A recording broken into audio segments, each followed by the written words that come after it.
Fundamentos de la Sabiduría Hiperbórea, volumen 2. Inciso.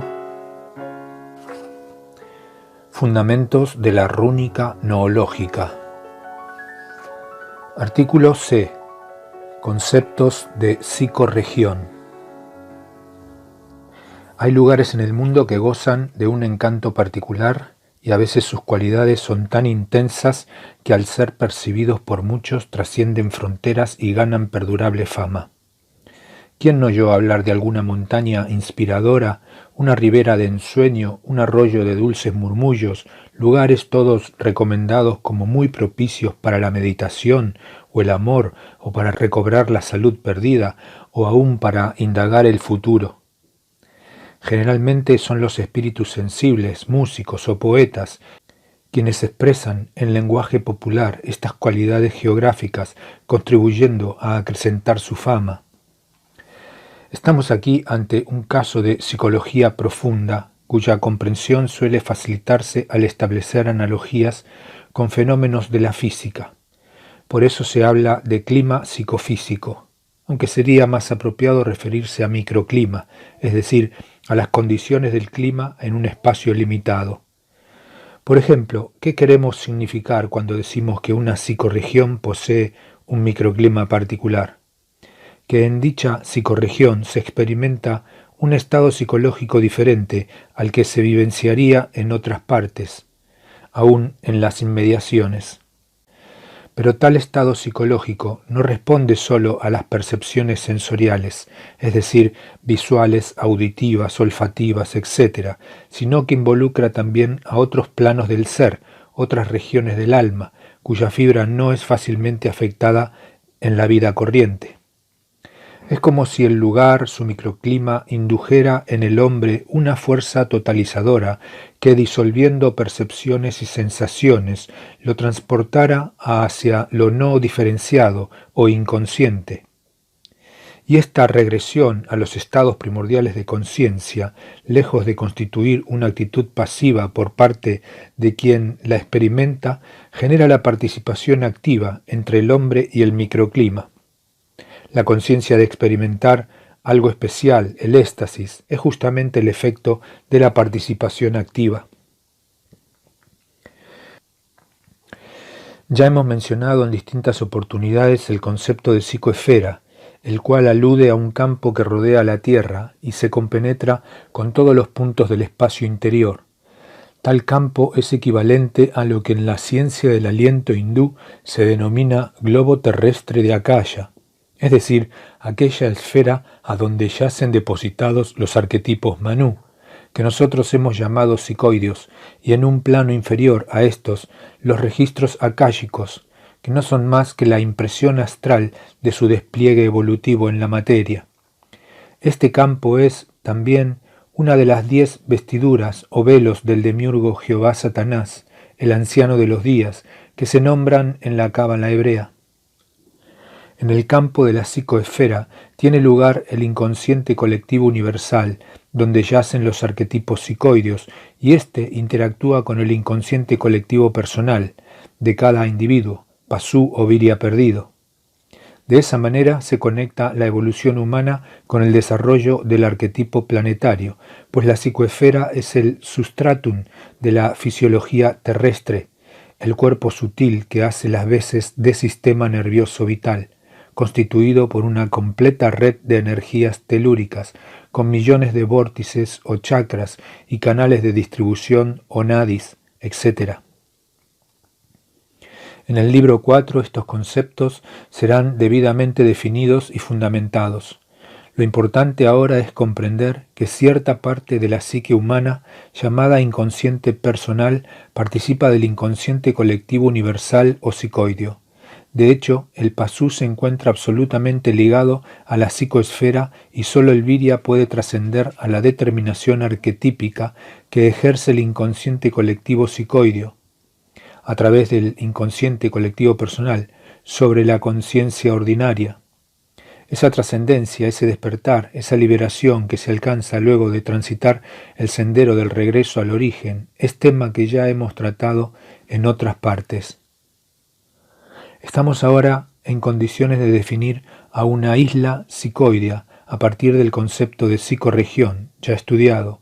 Una isla psicoidea es la contraparte de una psicorregión en el campo de la psicoesfera. Estos tres conceptos no deben dar lugar a confusión. Para evitar malentendidos, hagamos notar que, inversamente, una psicorregión es la proyección de una isla psicoidea en un área geográfica determinada. Desde este punto de vista, puede afirmarse que una isla psicoidea es el arquetipo de una psicorregión. Se comprende así que hemos necesitado aludir previamente al concepto de psicoesfera, solo para definir el ámbito de la existencia de las islas psicoideas. En anteriores incisos planteamos la distinción entre hecho natural y hecho cultural. De este último dijimos entonces que era la forma en que se concentraba un arquetipo psicoideo al evolucionar hacia su entelequia, pero con el hecho cultural es esencialmente estructural. Llamamos superestructura a la estructura que soporta dicha forma. También estudiamos de qué manera la superestructura del hecho cultural captura a todo aquel que establezca una relación cognoscitiva con él, incorporándolo como sujeto en su drama. Con su mayor potencia, el arquetipo psicoideo del hecho cultural intenta desplegarse a través del sujeto humano capturado y exteriorizando su propia estructura cultural. Podemos aplicar estos conceptos para explicar el origen de aquella participación activa entre el hombre y el microclima que mencionábamos recientemente. Al sentirse atraído por una psicorregión, el hombre participa activamente de su microclima, porque ha sido capturado por el microclima en que se despliega la isla psicoidea. No hay aún un hecho cultural propiamente dicho, pero todo hecho cultural comienza por la elección de una psicorregión. Podemos decir, para dar más claridad al asunto, que una isla psicoidea opera como el marco o encuadre en el que debe darse todo hecho cultural. Por eso cuando una isla psicoidea captura al hombre en el microclima de su psicorregión, por ese solo hecho queda dispuesto el marco propio para que los arquetipos psicoideos en una reacción kármica se desplieguen a través de una superestructura que incluye ahora al hombre y a la psicorregión como elementos componentes y cuya forma dramática se denomina hecho cultural.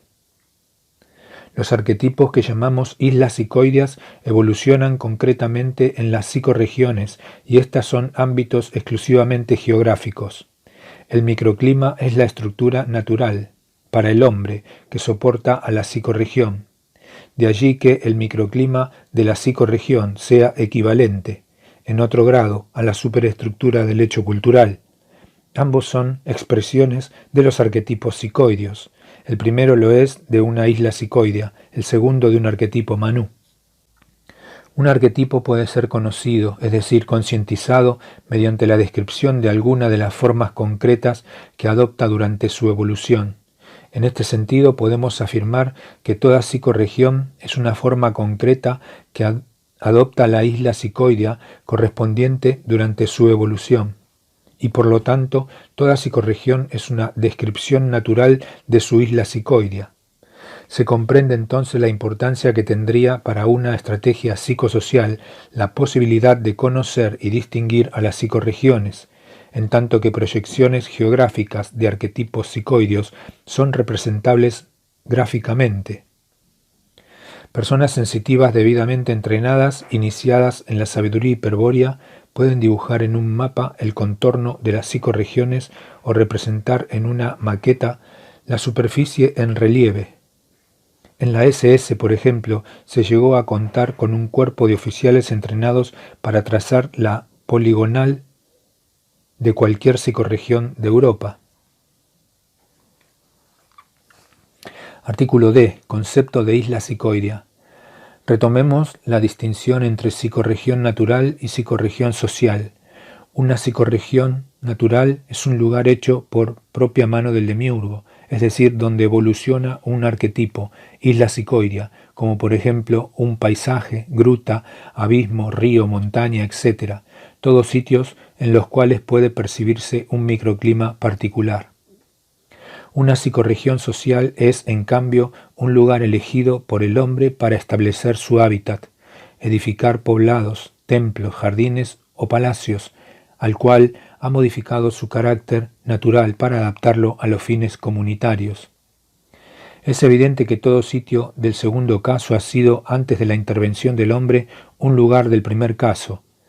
Vale la pena preguntar, ¿puede servir cualquier lugar para, mediante su modificación o alteración formal, dotarlo de un microclima adecuado a las necesidades humanas? No. Es necesario elegir cuidadosamente el sitio. Tal como vimos en la historia de Nimrod, el derrotado, a veces puede llevar años localizar un sitio adecuado, y eso si se dispone de las personas capacitadas para leer en la naturaleza las descripciones de las islas Cicoideas. Y sin embargo, a pesar de tal complejidad, los blancos Cromañón, sabios de la piedra, adoptaron psicorregiones en todo el mundo para que pudiesen ser habitadas por el hombre. Luego del último cataclismo atlante, ellos repararon el sistema nervioso terrestre, haciendo posible nuevamente la reorientación estratégica de los virias. Porque si bien las construcciones megalíticas guardan relación con las corrientes de energía telúrica, ello proviene sólo de un aspecto funcional de las mismas y no constituye, ni mucho menos, el motivo de su fabricación, como suponen Louis Charpentier y otros adeptos del druidismo. No se trataba de practicar una acupuntura terrestre, sino de conducirse de acuerdo a una estrategia hiperbórea. He aquí la clave para interpretar la actitud de los constructores Cromañón. Hoy en día la sinarquía intenta borrar de cualquier manera los rastros de la guerra cósmica y su táctica. En este sentido, consiste en negar toda determinación bélica a los pueblos de la prehistoria. Se comprobará así que todos los autores esotéricos de la sinarquía, teósofos, rosacruces, masones, martinistas, etc., son pacifistas a ultranza, que afirman ciegamente que los sobrevivientes de la Atlántida fueron fundadores de civilizaciones y aportan como prueba las culturas maya, sumeria, egipcia, etc., sin explicar el lapso de millones de años que separan a éstas de aquel cataclismo. Para aproximarnos a la verdad y evitar la desinformación sinárquica, preguntémonos por un momento, ¿cuál es la conducta más probable que adoptarían los sobrevivientes de una civilización que ha sucumbido y desaparecido por efecto de una guerra total?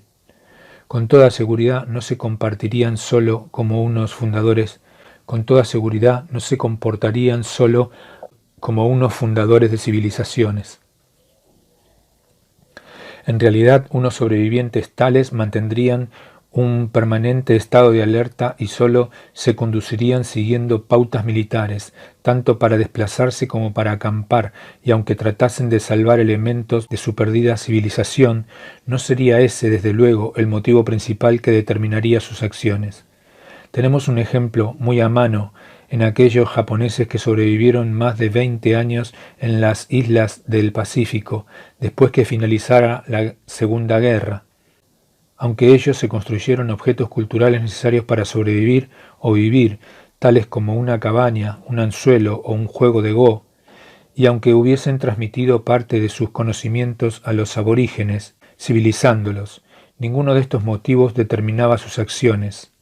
Por el contrario, al ser hallados, se comprobó que los soldados no habían olvidado la guerra en ningún momento, manteniendo siempre un permanente estado de alerta y conduciéndose, tanto para desplazarse como para acampar, según pautas militares. Un ejemplo de ello era el correcto funcionamiento de sus armas, a las que habían lubricado y mantenido en buenas condiciones, y fundamentalmente el respeto constante por el grado militar. Un sargento de 1945 aún era sargento en 1960, que revela todo un universo de honor y virtudes marciales. A no dudarlo, esta es la actitud de los que sobreviven a una guerra total y no se han rendido. Todo movimiento, toda acción es táctica y por lo tanto debe ejecutarse de acuerdo a los principios de la guerra. Pero toda táctica, a su vez, debe planificarse en el marco de la estrategia general, de modo que contribuya a cumplir sus objetivos. Por eso los Cromañón se movían y actuaban siguiendo las tácticas de la sabiduría hiperbórea y sus actos de guerra, llámense menhires, dólmenes o cromlech, obedecían a objetivos de la estrategia general de los Sidas.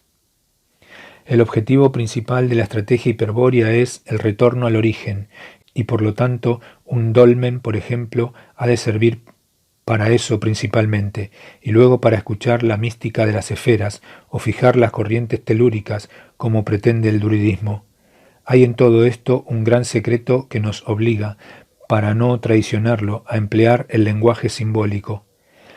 Digamos entonces que cuando se alcanza efectivamente el objeto principal de la estrategia hiperbórea, los virias desaparecen de la historia. No podemos agregar más.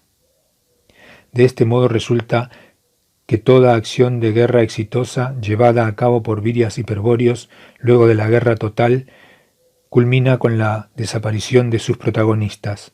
Pero las armas de piedra siempre quedan, aunque no puedan ser empleadas nuevamente en la misma forma que las utilizaron sus constructores.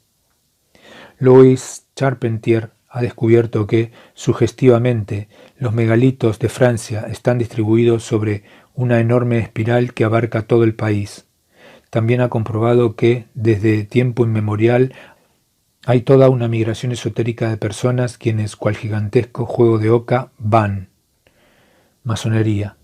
Naturalmente, algo que Charpentier desconoce, tal migración comienza a posteriori de las construcciones de piedra, pues los constructores desaparecieron cuando colocaron la última piedra del centro del espiral u ojo. A los que llegan después y desconocen el secreto de la piedra o carecen su pureza sanguínea como para plantear una estrategia hiperbórea, solo les queda la alternativa de purificarse siguiendo la ruta de piedra de los Sidas. Como el origen es común a todos los linajes hiperbóreos, es posible que al seguir un camino hacia el origen, abierto por otros virias, se consiga recordar el secreto y pueda así plantearse una estrategia propia. Para neutralizar estas armas líticas y la posibilidad de orientación estratégica que brindan, los druidas se han ocupado durante siglos de efectuar un bloqueo mágico, grabando signos o practicando rituales que tienen por fin alterar las psicorregiones aledañas. Pero desde que se infiltraron en la Iglesia Católica, su accionar ha sido tremendamente efectivo, pues luego de destruir las armas líticas en el sitio en que éstas se hallaban, levantaron otras construcciones de piedra especialmente diseñadas, según principios de la cábala acústica, para conseguir los fines estratégicos de la sinarquía. De ellos volveremos a hablar más adelante. Artículo E. Labor megalítica del hombre de Cromañón. Vamos a destacar ahora un elemento que se encuentra estrechamente ligado al tránsito por el mundo de los blancos Cromañón. Si en un mapa indicamos la distribución mundial de los megalitos, la cual será indudablemente incompleta, pues muchos han sido destruidos, y en otro mapa idéntico marcamos los lugares en donde se han encontrado el antiguo signo de la esvástica, veremos que las áreas de dispersión son idénticas. Figura 1. Distribución mundial de las construcciones megalíticas. Si bien la esvástica es ostentada por pueblos que, aún habitando los lugares megalíticos, no han sido los constructores de los mismos, este hecho no invalida el argumento, pues justamente estos pueblos de cultura inferior han recogido o descubierto la esvástica a partir de la construcción megalítica, ya que, en cierto sentido, ambas son una y la misma cosa. Hemos declarado ya que las construcciones megalíticas son armas tácticas para ser usadas en el marco de una estrategia hiperbórea y que el objetivo de tal estrategia es el retorno al origen. Para comprender nuestra afirmación anterior no hay más que recordar que en toda acción estratégica hacia el origen debe intervenir el Graal, reflejo del origen. Pero el Graal se halla soportado por la runa de oro y en esta grabado el signo del origen, del cual se deriva, mediante deformaciones y mutilaciones, la runa esvástica. De allí que una construcción lítica diseñada para trasladar a una comunidad guerrera hacia el origen haga posible que otra comunidad más impura o confusa perciba el signo del origen y adore o considere sagrada a la runa esvástica. Distribución mundial del signo del origen o runa esvástica. Figura 2. Pero la esvástica, que se deriva del signo del origen, no representa ella misma tampoco un signo solar, a pesar de haber sido racionalizada como tal por sacerdotes decadentes, quienes la identificaron también con la vida, el movimiento, la reencarnación, el polo, etc. En la antigüedad, la esvástica era un símbolo hiperbóreo del fuego y de la sangre, cuando ambas sustancias son una y la misma cosa. Hoy en día el fuego es combustión, la ilusión óptica de un proceso químico de cambio de estado de la materia, y la sangre un líquido plasmático. Pero la sabiduría hiperbórea enseña que sangre pura y fuego poseen una naturaleza común, conocimiento que está en la base de la cábala acústica utilizada por los Cromañón para domar las corrientes de energía telúrica. El que puede ver la energía telúrica la encuentra semejante a un vapor ígneo, pero la sangre también se ve de esa misma forma, como un vapor ígneo, y por tal analogía se ha hablado durante milenios de sangre de la tierra, e inclusive debido a que en los cursos de agua, ríos y arroyos la circulación de la energía telúrica es mayor, se ha identificado al agua como a una sangre terrestre. Hay pues un conocimiento perdido en torno a la esvástica que sólo los arios de la India, los germanos de Frisia y Sajonia y quizás los mayas de Yucatán han conservado de manera deformada hasta los tiempos modernos. Hay una antigua palabra sánscrita para designar el fuego que pone de relieve el recuerdo hiperbóreo de la identidad que venimos señalando. Es la palabra pur, que, además de significar fuego, constituye la raíz de pura, una cualidad de la sangre. En efecto, en los Vedas se lee constantemente que la sangre de los reyes, guerreros o sacerdotes, es decir, de miembros de las castas superiores, es pura y, por lo tanto, ígnea. Sangre y fuego se nombraron en sánscrito antiguo, entonces con una única palabra, pur, que también significa pura, cualidad indiscutida de Agni, el dios del fuego, y de la sangre de los héroes legendarios o Siddhas. También los germanos conservaron parte de este conocimiento al utilizar la esvástica como runa, o sea, como palabra mágica, elemento de la cábala acústica. La cábala acústica se basa en el principio de que toda forma se halla sostenida por una palabra, que es también un arquetipo, la cual fue pronunciada en el comienzo del drama por el logos creador, o sea, el aspecto verbo del demiurgo. Conocer la cábala acústica significa una ventaja estratégica que permite, por ejemplo, adaptar el medio ambiente, el Valplas, para que sirva a los fines de una estrategia hiperbórea, disminuyendo la presión satánica de Maya, la ilusión de lo real. Por eso quienes utilizaban como letras la esvástica y otros símbolos de la cábala acústica estaban sin dudas poseyendo una ventaja estratégica sobre otros pueblos ya sinarquizados.